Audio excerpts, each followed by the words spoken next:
Number 2 down the back straightaway. Simpson, race winner last night. Down the back straightaway. They dive into turn number 3. Out of 4, Jimmy Mars, Billy Boyer, and Chris Simpson. Another good race tonight here at Elmira.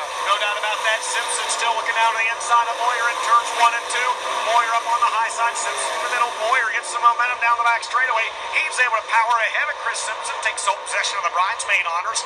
And is that Curtis Roberts from the tail of the field, James, on the inside battling for fifth? It is. Boyer second, and Curtis Roberts easily the fastest driver on the racetrack from last to third. Big Hill from ninth up to fourth. Now Billy Boyer on the bottom. Billy Boyer for the lead. The 58-year-old Hall of Famer takes the lead. What a move.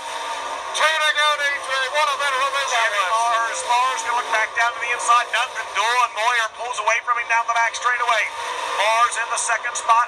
Curtis Roberts in third. Big Hill in fourth. Garrett Alberson trying to battle back on the outside. White flags in the air. Final time around for Boyer. Mars second. Roberts third. Best battle might be for the final transfer spot between Big Hill and Garrett Alberson. Alberson trying to roll back to the outside. He's got to run on him down the back straightaway. Good battle for that final transfer spot down the back stretch. Hill trying to hang on. Checkered flag in the air. Boyer's going to win. Mars will finish second. Roberts will finish third.